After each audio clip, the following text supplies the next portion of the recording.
మీలాంటి ఒక పెద్ద దర్శకుల ముందు కూర్చొని ఇలా ఇంటర్వ్యూ చేయడం నిజంగా నేను ఒక గౌరవంగా ఫీల్ అవుతున్నాను. ఎందుకంటే మా మీద మేము చిన్నపిల్లలుగా ఉన్నప్పుడు కానీ లేదంటే సమాజం మీద కానీ మీ సినిమాలు చూపించిన ప్రభావం అటువంటిది. ఒక సింహరాశి తీసుకుంటే ఒక అమ్మ సెంటిమెంట్, ఒక శివరామరాజు తీసుకుంటే అన్నా చెల్లెలు సెంటిమెంట్, ఒక టైగర్ హరిశ్చంద్ర ప్రసాద్ తీసుకుంటే ఒక రైతు సమస్యల మీద. అలా ప్రతి సినిమా, ఏ సినిమా తీసుకున్నా కానీ సమాజానికి ఒక సందేశం ఉంటుంది. అండ్ అలాగే దాంట్లో ఒక మాస్ యాంగిల్ కూడా ఉంటుంది. సో అందుకని నేను ఇందాక మిమ్మల్ని పరిచయం చేసేటప్పుడు హిట్ సినిమాలు వేరు, గొప్ప సినిమాలు వేరు. మీరు అలాంటి గొప్ప సినిమాలు తీశారు. ఇంటర్వ్యూకి ఒప్పుకున్నందుకు నిజంగా చాలా thank you sir. Thank you sir. Sir ఏ సంవత్సరంలో ఇండస్ట్రీకి వెళ్ళారు మీరు? 88 ఎండింగ్, 88 ఎండింగ్ అనమాట. వెళ్ళాను. అప్పుడు ఒక 3 months మాత్రం కొంచెం స్ట్రగుల్ అయ్యాం. నేను, నా బెస్ట్ ఫ్రెండ్ ఉన్నాడు ఏడుకొండలని, ఇద్దరం వెళ్ళాం అనమాట. అక్కడ అట్లాగా వాళ్ళ బాబాయ్ గారు ప్రొడక్షన్లో ఉండేవాళ్ళు. ఆయన పట్టుకొని ఆయన నుంచి అసిస్టెంట్ డైరెక్టర్గా జాయిన్ అయ్యి ఏం రత్నం గారి దగ్గర జాయిన్ అయ్యి అనమాట ఫస్ట్. అప్పుడు ఆయన ప్రొడ్యూసర్, అప్పుడు కర్తవ్యం రిలీజ్ అనమాట. ఆ టైంలో కలిస్తే నెక్స్ట్ ఇది రిలీజ్ అవుతుంది, ఇది రిలీజ్ అయిన ఇమీడియట్ పెద్దరికం అనే సినిమా ఉంది, దానికి చేరుదు కానీ అని చెప్పేసి దానికి నన్ను జాయిన్ చేసుకున్నారు అప్రెంటిస్గా. అట్లా ఇక ఆ బ్యానర్లో కంటిన్యూగా ఏం రత్నం గారి దగ్గర, మోహన్ గాంధీ గారి దగ్గర ఆశయం, విజయశాంతి వీళ్ళు చేశారు. స్రవంతి రవికిషోర్ గారిది రౌడీ మొగుడని మోహన్ బాబు గారు, విజయశాంతి గారు చేశారు. ఇట్లా ఈ చేసుకుంటూ పోకూరు బాబురావు గారి బ్యానర్లో, ఎయిటర్ మోహన్ గారి బ్యానర్లో, ముత్యాల సుబ్బయ్య గారి దగ్గర, బి గోపాల్ గారి దగ్గర, శరత్ గారి దగ్గర, సురేష్ వర్మ దగ్గర, ఇట్లా చాలా మంచి మంచి బ్యానర్స్లో మంచి మంచి డైరెక్టర్ల దగ్గర వర్క్ చేశానండి. ముఖ్యంగా మీరు ముత్యాల సుబ్బయ్య గారి దగ్గర పనిచేసినప్పుడు హిట్లర్ అని ఒక సినిమా వచ్చింది, చిరంజీవి గారు చేశాను సార్. హిట్లర్కి ముందు చిరంజీవి గారికి సక్సెస్ లేక చాలా కాలం పాటు కొంచెం ఇబ్బంది పడ్డారని చెప్పి విన్నాము. అవును. అసలు హిట్లర్ సినిమా స్టార్ట్ అయ్యే సమయానికి చిరంజీవి గారి మైండ్ సెట్ ఎలా ఉంది, హిట్లర్ వచ్చిన తర్వాత ఆ మైండ్ సెట్ ఎలా మారింది, కాస్త వివరంగా చెప్తారా? చిరంజీవి గారు ఏంటంటే అండి, ఎప్పుడు సెటిల్డ్ మైండ్ ఆయన, చాలా మెచ్యూరిటీ మైండ్. అప్పటికి కంటిన్యూ సక్సెస్ కొట్టి ఫ్లాప్స్ వచ్చేసి ఎలాంటి సినిమా చేయాలి ఇప్పుడు అని గ్యాప్ తీసుకున్నారు చిరంజీవి గారు.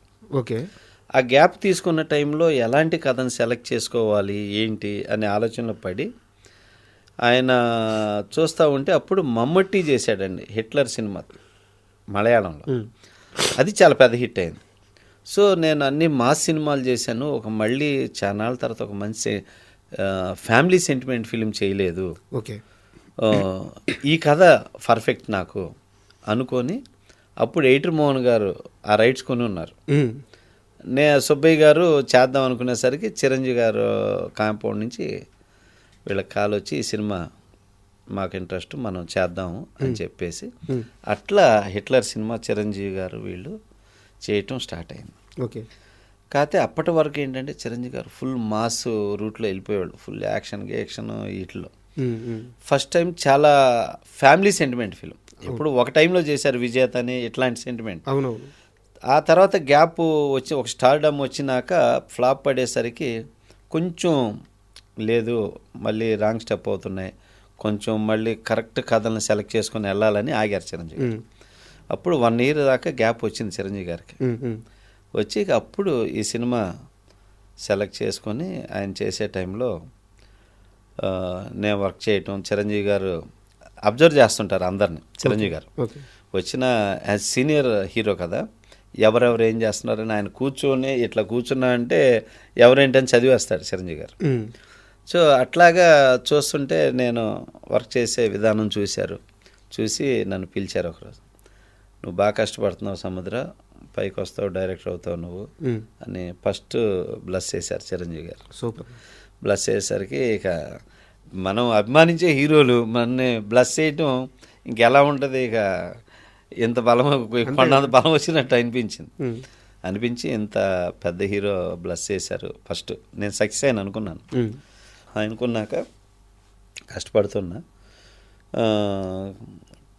కష్టపడి చేస్తూ ఉన్న తర్వాత సముద్ర మంచి స్క్రిప్ట్ చేసుకోమ్మా మనం చేద్దామని చెప్పి చిరంజీవి గారు చెప్పారు. చెప్పాక సినిమా అంతా వర్క్ చేస్తూ ఉన్నాం. ఆయన కూడా అండి చాలా కష్టపడతాడు. ప్రతిదీ అబ్జర్వ్ చేస్తాడు, ప్రొడక్షన్ అబ్జర్వ్ చేస్తాడు, సబ్జెక్ట్ అబ్జర్వ్ చేస్తాడు, డైలాగ్స్ అబ్జర్వ్ చేస్తారు. చాలా ప్రతిదీ ఇన్వాల్వ్మెంట్ ఉంది. ఏదన్నా ఉంటే అలా పట్టేసుకుంటాడు చిరంజీవి గారు, అంత నాలెడ్జ్ ఉంది ఆయనకి. సో అలా చేసి ఆయన ప్రొడక్షన్ కూడా ఏదన్నా అవుట్డోర్ వెళ్ళినప్పుడు ఇక్కడ అవుట్డోర్ వచ్చి 6:30కి యూనిట్ స్టార్ట్ అయ్యి 7కి షార్ట్ తీయాలండి, మీరు ఎందుకు 8:30, 9 దాకా లేట్ చేస్తున్నారు? నేను రెడీ 6:30 నేను స్పాట్లో ఉంటాను, రేపు 7కి షార్ట్ తీయాలి, మీరు ఎందుకు పోయారు, టైమింగ్ వేస్ట్ చేస్తున్నారు మీరు అని చెప్పి నిర్మాతల గురించి ఆలోచించి చిరంజీవి గారు ఎయిటర్ మోహన్ గారు పిలిచి చెప్పటం నేనే, నా దృష్టితోటే నేనే ఉన్నా, చెప్పి నాలాంటి హీరో ఉన్నప్పుడు టయాన్ని వేస్ట్ చేయొద్దండి, చక్కగా చేసుకోండి ప్రొడక్షన్ అని చెప్పి చిరంజీవి గారు చెప్పటం నేను విన్నా. అదే సాంగ్కి డాన్స్ మాస్టర్ ఎవరంటే లారెన్స్. మీరేగా తీసుకొచ్చింది? లారెన్స్ని నేనే ఎయిటర్ మోహన్ గారికి పరిచయం చేశాను. లారెన్స్ అప్పుడు చిన్న చిన్న సినిమాలు చేస్తున్నాడు. చేస్తూ ఉంటే నేను పద్మాలయ స్టూడియోకి వెళ్ళా, అక్కడ చేస్తూ ఉన్నాడు అనమాట. అప్పుడు ఇట్లా చిరంజీవి గారు ఎవరైనా కొత్త వాళ్ళని ఇంట్రడ్యూస్ చేద్దామండి, టాలెంట్ వాళ్ళని అనుకుంటున్నారు. ఆ మాట నేను లారెన్స్కి చెప్పాను, బ్రదర్ చెప్పు, నేను వస్తాను కలుస్తాను అంటే, సరే సారథి స్టూడియోలో అనమాట అప్పుడు సెట్ వేసాం, రండి పరిచయం చేసి చెప్తాను అంటే మాస్టర్ వచ్చాడు.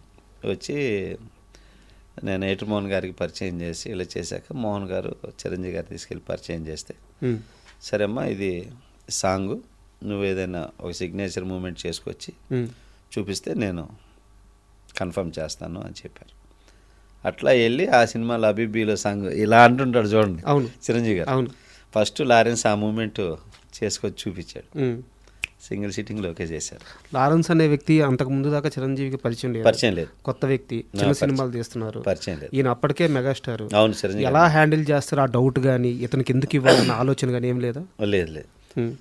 ఎందుకంటే డాన్స్ మాస్టర్ చేసేటప్పుడు కంపోజింగ్ వాళ్ళు మూమెంట్లు చేస్తే ఆటోమేటిక్గా కెమెరామ్యాన్ ఫ్రేమ్ పెట్టేస్తాడండి. కెమెరామ్యాన్ గారు ఫ్రేమ్ పెట్టి ఇలాగ పెట్టావు, ఇలా కంపోజ్ చేసుకోమా అని చెప్పేస్తారు. అలాగా లారెన్స్ని కన్ఫర్మ్ చేసి ఫిక్స్ చేశాక ఇక అక్కడి నుంచి లారెన్స్ తిరిగి చూడాలి. అవును, ఎప్పుడన్నా కనపడ్డప్పుడు అంటాడే, నన్ను చిరంజీవి గారి పరిచయం చేసి సముద్రనేరా అంటాడు అనమాట. ఇప్పుడు కూడా అంటాడు బాబు. అండ్ మూవీ రిలీజ్ అయినాక సార్, ఇట్లా రిలీజ్ అయిన తర్వాత అంటే మేము చాలా చిన్న వయసు థియేటర్కి వెళ్ళి సినిమా చూస్తుంటే ఆ పాటలో చిన్న రాయి ఉంటుంది, ఆ పరిగెత్తుకుంటా వాళ్ళ చెల్లెలు ఏడుస్తుందని చెప్పి పరిగెత్తుకుంటా సార్ కాలుకి దెబ్బ